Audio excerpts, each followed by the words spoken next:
Herkese merhabalar, Güzelse'ye hoş geldiniz. Bugünkü videomuz diğer videolarımızdan biraz farklı olacak. Kalıp çıkarımı yapmayacağız. Onun yerine biraz teorik bilgilerin üzerinde duracağız.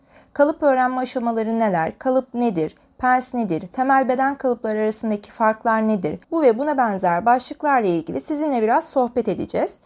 Bu videonun sizi mantıken daha iyi yönlendireceğini, sıkıntı oluşturan yerlere açıklık getireceğini düşünüyorum. Öncelikle kalıp öğrenmek isteyenler için bir yol haritası çizelim.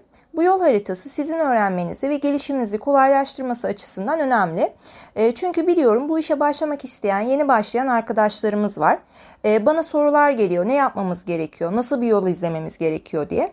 O yüzden kalıbı öğrenmek adına biraz aşamalardan bahsedelim. İlk aşama olarak temel etek kalıbıyla başlamanız sizin için iyi olacaktır. Bu aşamada hem en basit haliyle kalıp mantığına giriş yapmış olursunuz, hem de kalıbı çıkardığınızda kesim için kumaşınızı nasıl kullanacağınız konusunda fikir elde edersiniz.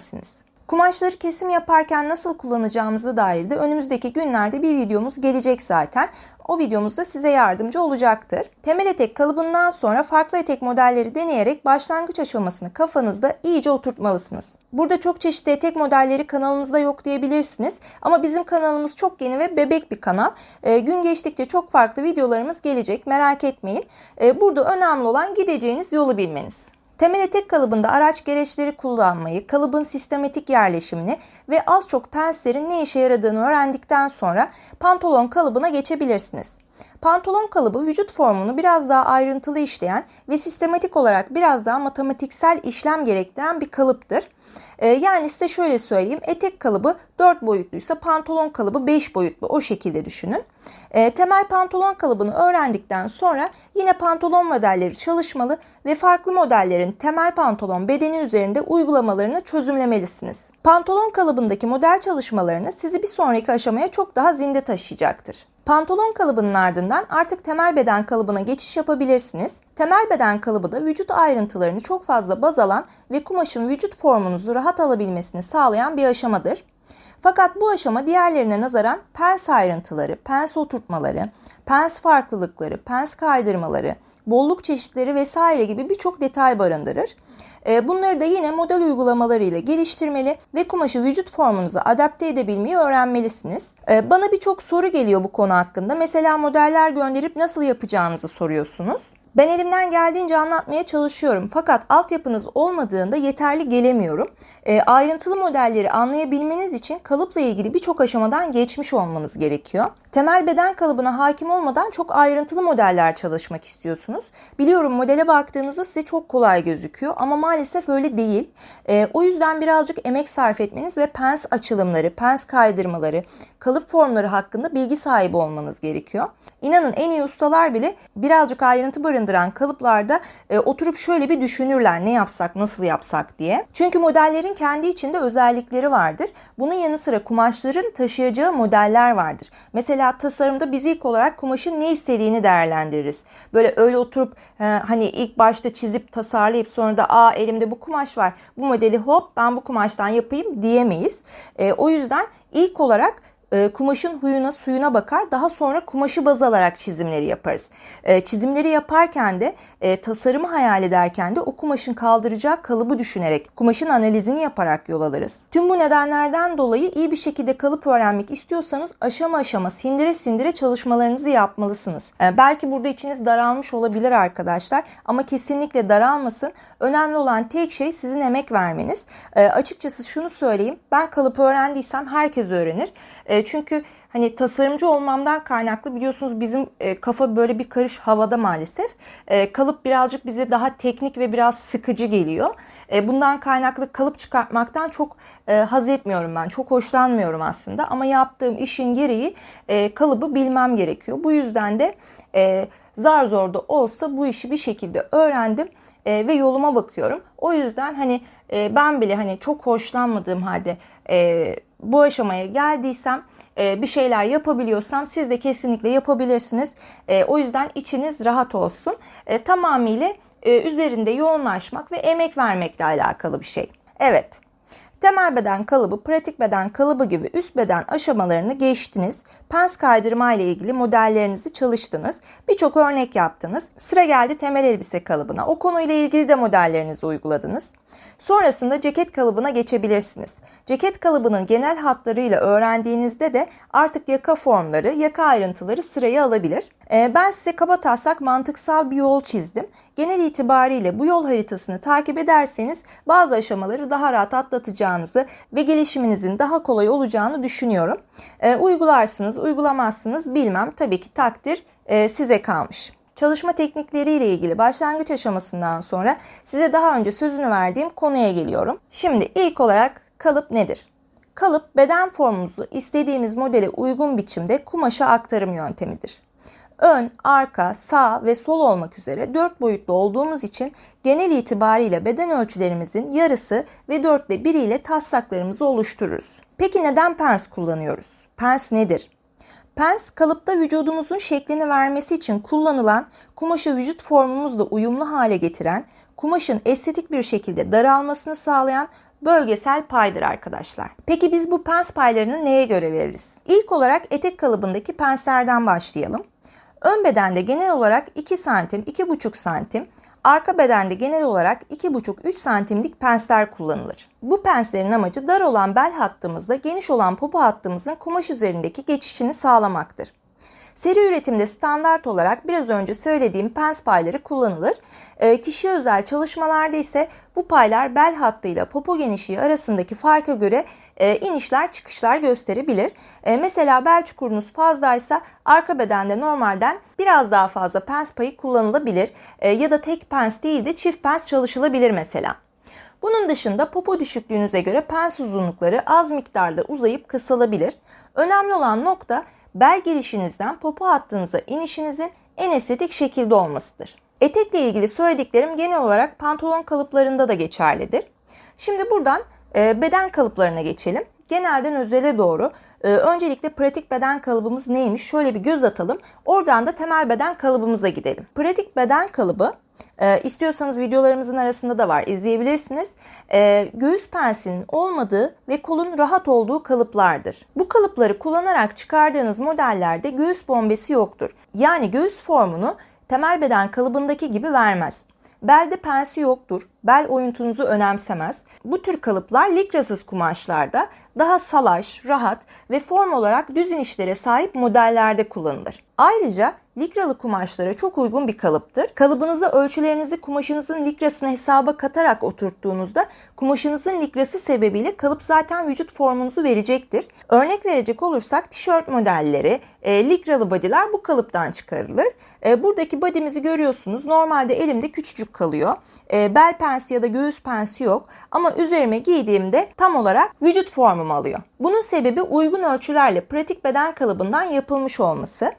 Bir de basit tişört kalıbına bakalım. Burada da ölçüler geniş alınmış ve düz inilmiş. Tüm bunların yanı sıra biraz önce de söylediğim gibi kumaşınız likralı olmak zorunda değil. Likrasız kumaşlarda düz gelişli, rahat herhangi bir model içinde kullanılabilir. Hatta ceket manto kalıbı bile çıkarabilirsiniz. Bu konuyla ilgili bir trench coat videomuz var. İsterseniz onu izleyebilirsiniz. Orada trench coat modelimizi pratik beden kalıbına çalışmıştık. Sizin için iyi bir örnek teşkil edebilir. Peki temel beden kalıbımızda durum ne? Temel beden kalıbımıza geldiğimizde bizi daha ayrıntılı bir çalışma bekliyor. Bu çalışmamıza baktığımızda hem göğsünde hem belinde pens payı oluşturduğumuzu görüyoruz. Pratik beden kalıbında olduğu gibi temel beden kalıbını da likralı ya da likrasız kumaşlara uygulayabilirsiniz. Fakat burada pratik bedendeki gibi sadece kumaşımızın likrasını baz alamıyoruz. Aynı zamanda pensimizi de baz alıyoruz. Çünkü bu kalıbı sadece likrası olan ya da düz inişli modellerde değil, hiç likrası olmayan, vücudumuzu sarmasını istediğimiz model ve kumaşlarda da kullanıyoruz. Bu nedenle kalıbı göğüs pensi, bel pensi çalışıyoruz. Şimdi burada hepimizin aklına bir soru geliyor. Biz bu pens paylarını neye göre vereceğiz? Öncelikle bel penslerimizi konuşalım. Temel beden kalıbımızdaki bel penslerimiz aynı etek kalıbımızdaki gibi bel derinliğimize göre az çok farklılıklar isteyebilir. Fakat genel olarak önde 2, 2,5, 3 santim gibi, arkada yine 2,5, 3 santim, belki 3,5 santim gibi kişiye göre değişebilir. Zaten bu kısımda çok sorun olduğunu düşünmüyorum. Gelelim göğüs pensine. Göğüs pensimizi neye göre belirleyeceğiz? Göğüs pensimizi belirlerken çok önemli olan iki nokta var. Bunlardan birincisi modelinizin ne istediği, ikincisi ise kumaşınızın ne istediği. Bu iki unsur göğüs pensinizi oturtmanızda sizin için en başta gelen unsurlar. Fakat bu unsurları sorgulamadan önce bilmemiz gereken bir şey var. Kullanacağımız pens payları. Acaba temel beden kalıbımızı çıkarırken kullanacağımız pens miktarları ne kadar olmalı? Arkadaşlar 3-3,5 santim ile 8 santim arasında pens paylarımız değişiklik gösterir. Yani temel beden kalıbı çıkarırken siz bu iki ölçü arasındaki rakamları kullanabilirsiniz. 3-3,5 santimden aşağısı için pratik beden kalıbı kullanmanız daha uygun gelecektir. Çünkü zaten 3-3,5 santimlik bir pens payında göğüs şekli doğru düzgün ortaya çıkmaz. Siz daha salaş olsun istiyorsunuz. O zaman hiç zorlamayın. Pratik beden kalıbıyla çalışmanızı yapın. Peki gelelim 3-3,5 santimden sonrasına. Onu da size buradaki şekillerle göstermek istiyorum. Arkadaşlar bu şekiller pens paylarına göre yandan göğsümüzün verdiği formlar. Tabii ki bunları ben elimle gelişigüzel çizdim. Bunlar ne garip olmuş diyebilirsiniz. Ama pens miktarlarını anlamanız açısından iyi olur gibi geldi. Burada fark ettiğiniz gibi göğüs formlarının netliğine göre şekillerin üzerinde pens payları var. 3 santimden göğüs formunun gelişi çok düz. 4'te daha bir şekil almış. 5 kendini belli eder olmuş. 6 ve 7'de formumuz neredeyse birebir. 8'de ise tam olarak göğüs şeklimizi vermiş. 3 santimin gelişini canlandırmak açısından pratik beden kalıbını düşünebilirsiniz. 8 santimlik göğüs pensi içinse bustier kalıpları sizin için örnek olabilir. Çünkü bustier kalıpları gelinliklerde fark edeceğiniz gibi tamamıyla üst bedeni kavrar ve göğüs bombesini ortaya çıkarır. Bu nedenle bustier kalıpları için 8 santimlik temel beden kalıpları kullanılır.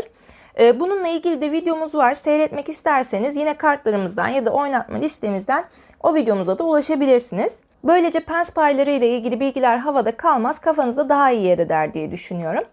Evet, pens paylarımızı öğrendik. Şimdi de bunları neye göre oturtacağız ona bakalım. Ne demiştik? Modelimiz ne istiyor? Kumaşımız ne istiyor? Bu bölümde ilk olarak şunu söylemeliyim. Buradaki en önemli mevzu sizin deneyiminiz. Ben burada tabii ki size yol göstermek adına açıklamalarda bulunacağım. Fakat bu aşamayı siz modeller uygulayarak, çalışmalar yaparak desteklemek zorundasınız. Yoksa her şey havada kalır. O yüzden buradaki en önemli şey sizin çabanız. Yaptıkça kendinizi geliştireceksiniz. Kumaşımız ne istiyor demiştik. Burada kumaşımızın dökümü, tokluğu, inceliği ya da kalınlığı, bunun haricinde likralı olup olması bizim için önemli. Biz bu özelliklerine göre kumaşımızı pratik beden kalıbı için ya da temel beden kalıbı için kullanacağız. Pratik beden için daha çok likralı kumaşlar tercih ettiğimizi söylemiştik. Bunun dışında likralı kumaşları bir de temel bedenimiz için kullanacağız. Peki temel bedende likralı kumaşlarımız için göğüs pensi payını nasıl vereceğiz? Bunu şu şekilde yapacağız arkadaşlar. Kumaşımızı elimize alacağız ve likrasını şöyle bir değerlendireceğiz. Bunu yaparken elinizdeki kumaşı ilk olarak hiç esnetmeden şöyle bir ölçün. Burası tamam. Bir de aynı kumaşı mezrunuzu hiç kıpırdatmadan kumaşınızı esneterek ölçün. Bakın bakalım kumaşınız kaç santimlik esneme payı sağlıyor. Diyelim ki 10 santimlik bir esneme payı var. İşte kalıbınızı çıkarırken bu esneme payını hesaba katmalısınız. Modeliniz artı 2, artı 4, artı 6 gibi bolluklu bir çalışmaysa bir de 10 santimlik esneme payı varsa bu esneme payını ölçülerinize yedirmelisiniz. Diyelim ki 90 santim göğüs ölçüm, 72 santim bel ölçüm var. Kumaşım da 10 santim esniyor. Bense bedenime oturan pensi bir elbise yapmak istiyorum. Temel beden kalıbını bolluklu çalışırken ne yapıyorduk? Artı 2, artı 4, artı 6 gibi bolluk payını ölçülerimize ekliyor. Daha sonra bu bolluk payı eklenen, yani örnek verecek olursak göğsü işte 90 artı 4, 94 santimden, beli 72 artı 4, 76 santimden ölçülerle kalıbımızı çıkarıyorduk. Burada ise artı 10 santimlik esneme payımız olduğu için tam tersi şekilde ölçülerimizden bu payı çıkaracağız. Şimdi örnek veriyorum. Kumaşım 10 santim esniyor. Bense artı 4 bolluklu bir kalıp gibi rahat oturuşu olan bir kalıp çıkartmak istiyorum. O zaman ne yapıyorum? 10 santim esneme payımdan 4 santimlik bolluk payımı çıkarıyorum. Geriye ne kaldı? 6 santim kaldı. Şimdi de bu 6 santimi ölçülerimden eksilteceğim. Yani göğsüm 90 eksi 6, 84 santim, belim 72 eksi 6, 66 santim oldu. Burada ne yaptım? Modelimi kumaşa göre uyarladım. Yani benim 4 santimlik bolluğumu kumaşımın likrası karşılayacak. Peki şimdi ne yapacağım? İşte bu ayarlamalardan sonra göğsümün belirginliğine göre pens payımı vereceğim. pensimizi nasıl oturtacağımızla ilgili genel bir bilgi aldık. Burada tabii ki çok fazla ayrıntılar olacak ama onları siz modellerinizi uyguladıkça göreceksiniz. Şimdi gelelim modelimize. İlk olarak kalıbımızı çıkarırken yapacağımız modelimizi iyi analiz etmeliyiz. Modelimizin duruşu, göğüs formu, bel formu nasıl? Kaç santimlik pens kullanılmış? Kaç bolluk kullanılmış? Bu model nasıl bir kumaşa çalışılmış? Bunların hepsini ilk olarak gözlemlemeliyiz. Mesela elimize Güzelsen'in modellerinden bir tanesini alalım. Burada çizimden anladınız mı bilmiyorum ama parlak deri bir kumaştan çalışılmış. Modele bakıyorum. Gelişinde göğüs bombesi göremiyorum. Oldukça düz bir geçişi var. Aynı zamanda düz geçişinin yanı sıra bir de oldukça geniş yani oversize bir inişi var. Düşünüyorum ben bu modelde hangi kalıbı kullanmalıyım? Göğüs gelişine ve bel gelişine dikkat edersem bence pratik beden kalıbı benim için daha uygun. Bir de oversize bir model. Düşünüyorum kaç santim bolluk veririm? Ben bu model için 30-40 santim bile bolluk verebilirim. Çünkü modelin özelliği itibariyle çok geniş ve deri malzeme kullanılarak çizilmiş bir model. Son olarak bir de kuplu bir model inceleyelim. Pembe Kış isimli yine Güzelsen'imizin modellerinden birini karşımıza alalım. Modelimiz hem ceket hem de elbise olarak kullanılabilen bir model arkadaşlar. Şimdi bakalım bunun kalıbını çıkartmaya kalksak neye göre hareket ederiz? Ceketimin inişine bakıyorum. Şöyle dümdüz dökümlü bir inişi yok. Vücut formunu hemen hemen takip edebiliyorum. Çok bol bir duruşu yok. Ama aynı zamanda çok dar da değil. Şimdi düşünüyorum, diyorum ki ben bu elbise için +4 bolluklu çalışabilirim. Göğsüne bakıyorum, zaten kuplu bir model. Göğüste bir belirginlik söz konusu.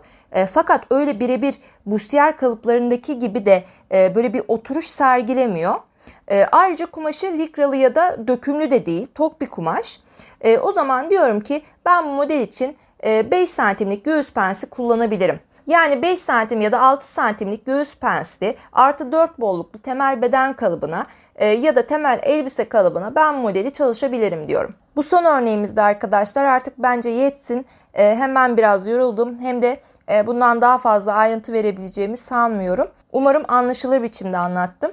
Kafanızın karıştığı yerler varsa yorumlardan sizi bekliyorum. Çalışmalarınızı yaptıkça zaten anlattıklarım çok daha gün yüzü görecek. Dilerim yaptığınız çalışmalarınızı bizimle de paylaşırsınız. Biz de güzel bir kliple yeniden sizlere sunarız. Bu çenesi düşük videomuzda buralara kadar geldiyseniz ne mutlu bize. Takipte kalmayı, videomuzu beğendiyseniz beğen butonuna tıklamayı unutmayın. Ayrıca Instagram adresini de takip ederseniz çok seviniriz. Kanalımız gelişim aşamasında olduğu için bu dönem pek ürün paylaşamıyoruz. Fakat zaman içinde kanalımız biraz oturduktan sonra yine güzelse oradan da tasarımlarıyla sizlerle beraber olacak. Her daim desteklerinizi bekliyoruz. Emeklerinizin karşılık bulduğu vakitleriniz olsun. Aşkla, dostlukla, sevgiyle ve bizimle kalın. Hoşça kalın.